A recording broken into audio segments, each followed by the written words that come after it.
할렐루야. 또 오늘 수요일이군요. 우리 출애굽기 은혜 나누겠습니다.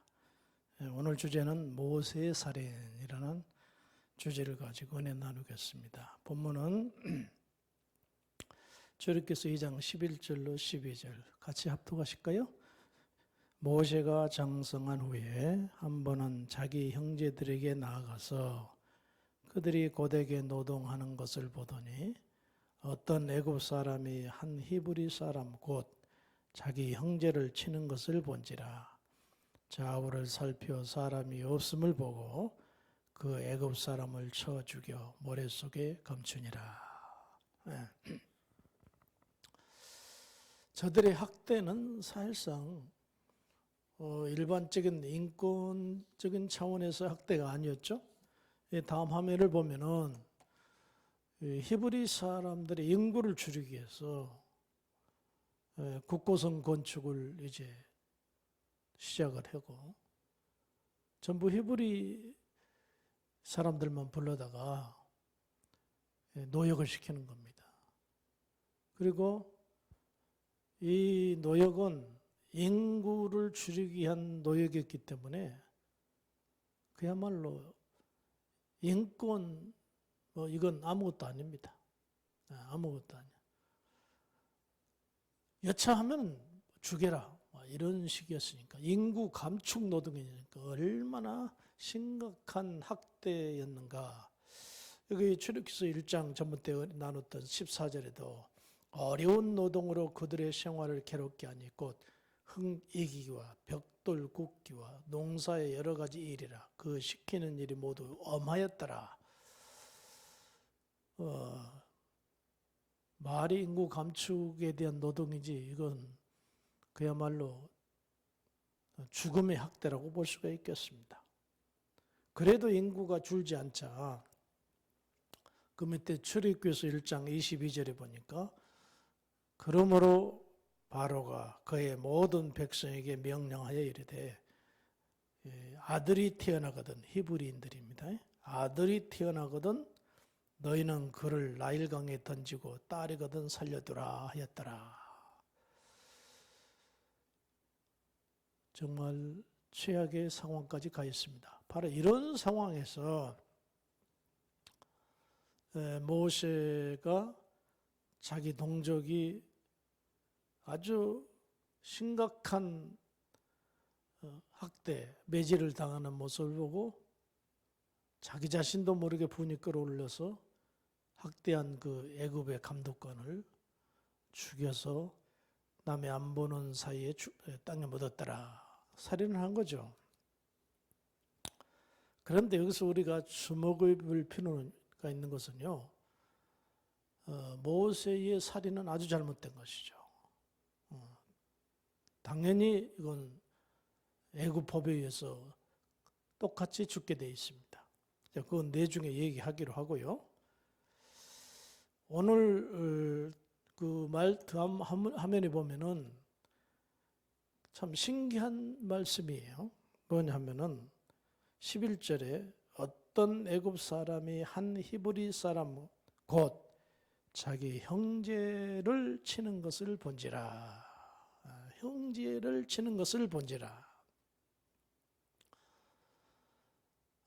모세는 그 히브리 사람들 중에 뭐 7살에 애굽의 궁에 들어간 것도 아니고 뭐 10살에 들어간 것도 아니잖아요. 그냥 핏덩이가 갈대 상자에 그 어머니가 버려진 이 핏덩이를 그 공주가 주워다가 모세의 어머니인 요게벳을 찾아다가 유모 생활을 시켜서 이제 애국 궁전에서 겁니다. 사람이 교육이란 게 무서운 겁니다. 그리고 문화 또는 환경이 늘 말씀드립니다만은 우리 미국에 가면은 여기서 나가지고 미국에 공부를 시키는 아이들. 그러니까 한국의 정서를 어느 정도 초등학교 시절까지 어느 정도 맛을 보고 또 교육을 받고 몸에 밴 아이들은 미국과도 이 한국의 정서가 그대로 남아 있습니다.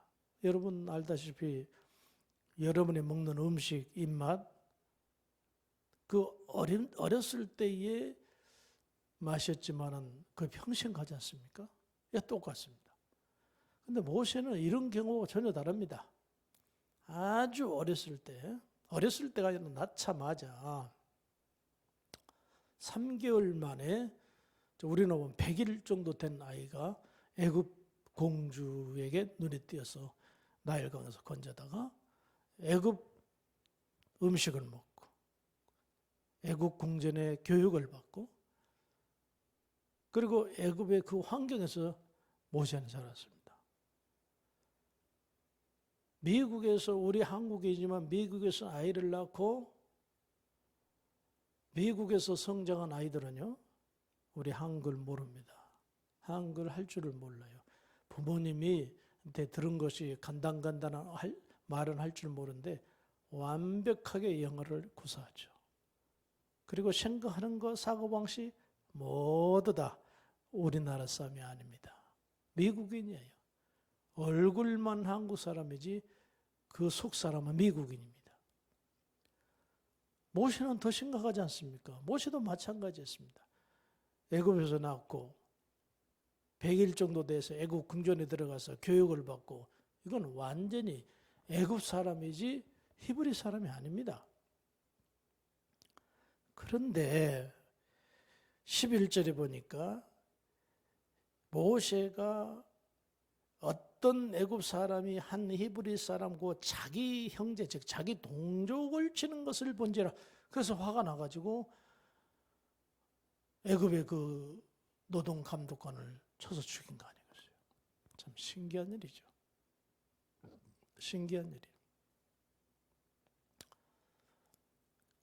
그럼 왜 정말 완전히 애굽화돼 있고 외모만 히브리 아이지 이 모세는 그 속 사람은 애굽 사람이거든요. 그런데 모세는 달랐어요. 얼굴도 피부 색깔도 히브리 사람이고 속 사람도 히브리 사람이야. 이런 일이 있을 수 있냔 말이죠.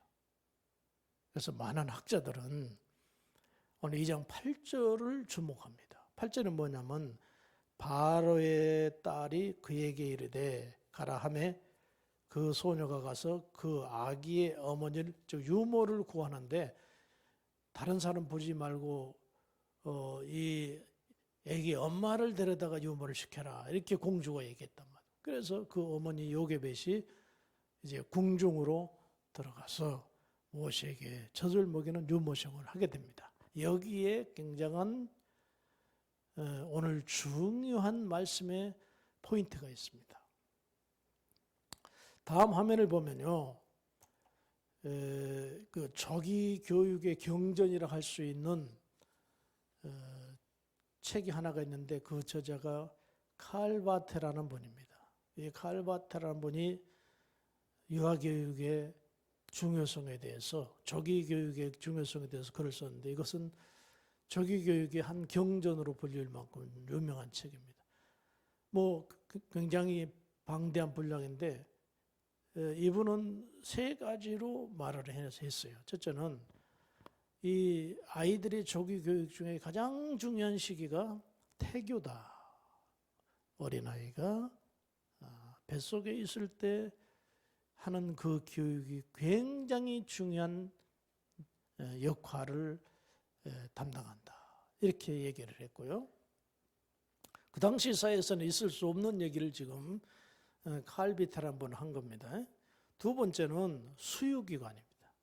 아이들이 젖을 먹는 기간에 이 기간에 아이들의 어떤 내면 인간으로서의 가치를 내면 세계의 사랑과 우리가 서로 IQ, EQ한데 EQ죠. EQ를 성장시키는데 굉장한 역할을 한다. 이렇게 칼비테가 얘기했습니다. 그리고 세 번째 아주 결정적인 나이가 있는데 1세부터 3세입니다. 1세부터 3세는 이 기간에 이 아이의 인격, 또 우리 신앙인으로 말하면 이 아이가 가질 신앙, 그리고 사회성, 거의 1세부터 3세에 형성이 된다. 이렇게 얘기를 했습니다. 그래서 우리 속담에도 있잖아요. 떡잎부터 알아본다.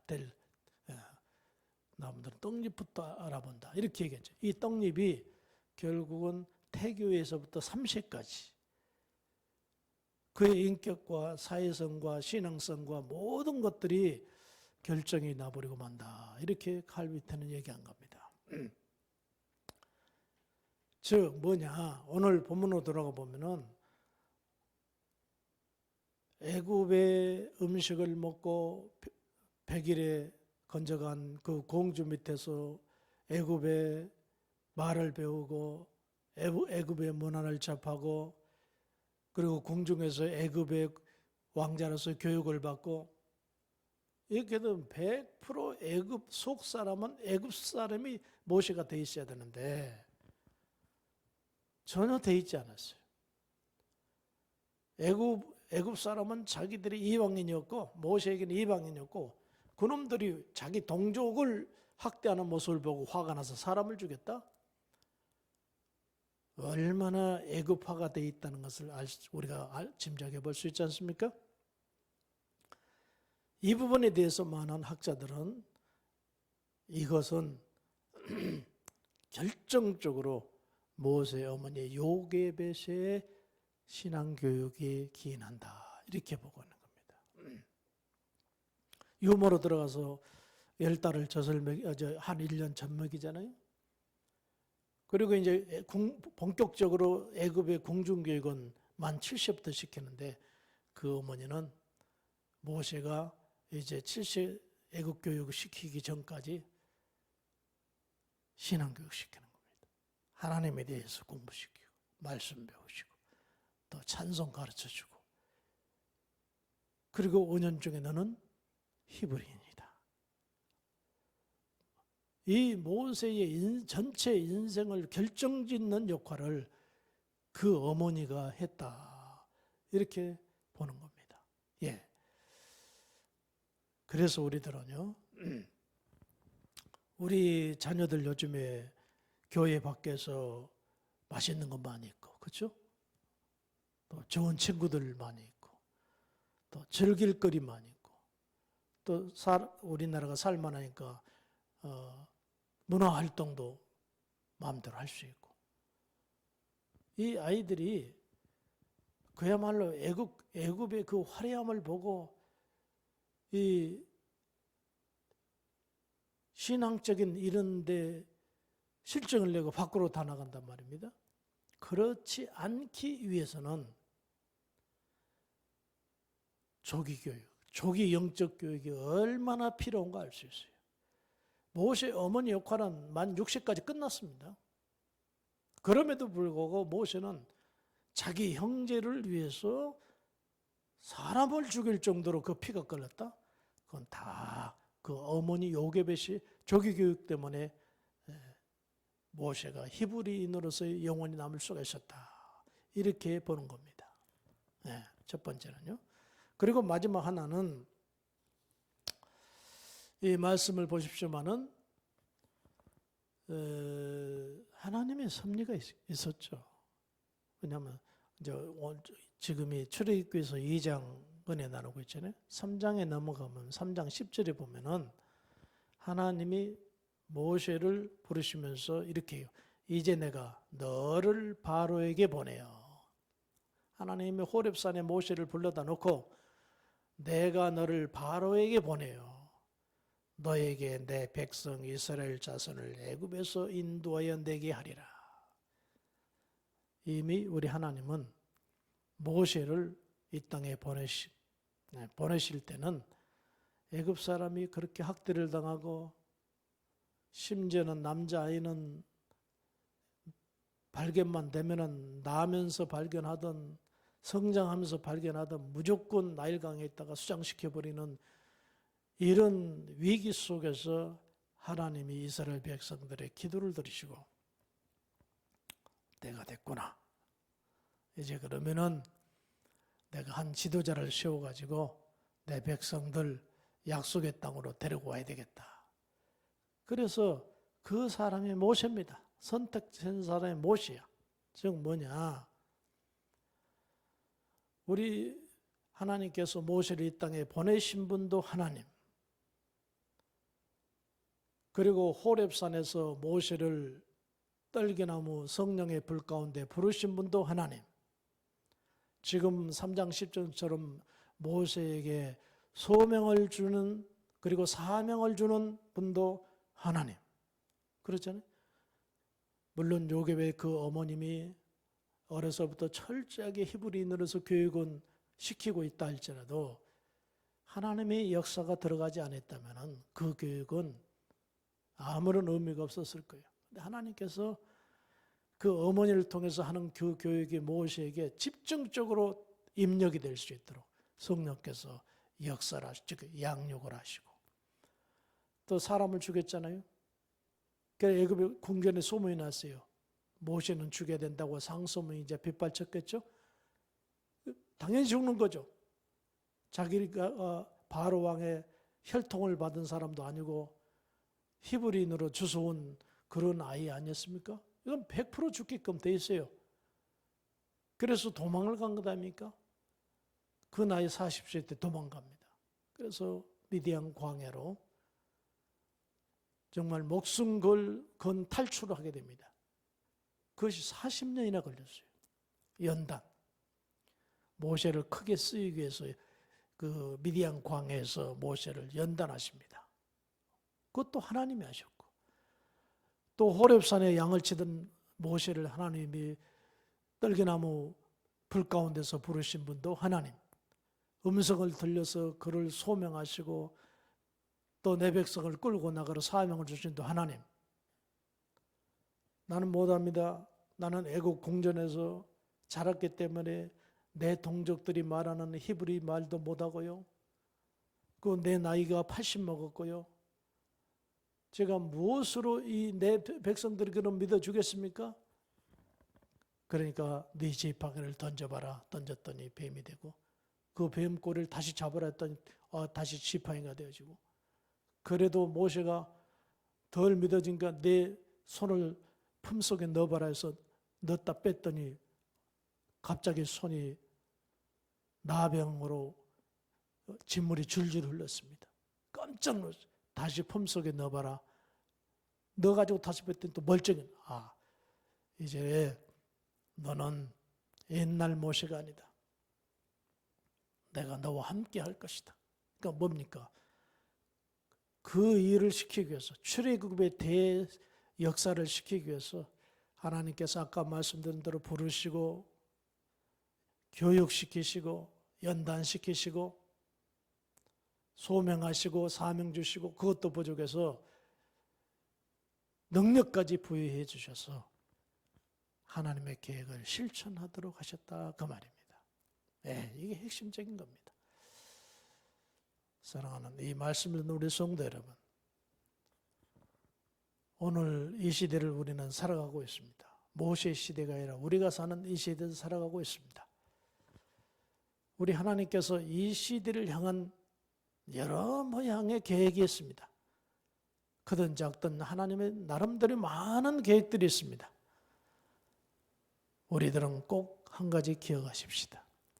우리 하나님은 나를 하나님의 뜻에, 하나님의 계획하시는 뜻에 사용하시기 위해서 지금 인도하고 계시고 이끌어 가고 계시고 또 능력 주시고 여러 가지 것을 부여 주셔서 우리 하나님 우리를 이끌어가고 있다는 사실 아시고, 이것보다 견인이라고 그러죠. 아시고 늘 하나님의 뜻에 순종하신다면은 내 능력으로 주의 일을 하는 거 아닙니다. 그렇죠? 하나님께서 주신 은혜로 주의 일을 합니다. 하나님이 주신 능력으로 주의 일을 하는 겁니다. 그리고 앞길 열어주시고 사람 보내주시고 붙여주시고 우리 하나님의 당신의 일을 하기 위해서 우리에게 모든 걸 채우신 하나님인 줄 알고 우리 모세처럼 쓰임을 받는 그 그러한 성도님 되기를 예수 이름으로 축원해 드리겠습니다. 축복합니다.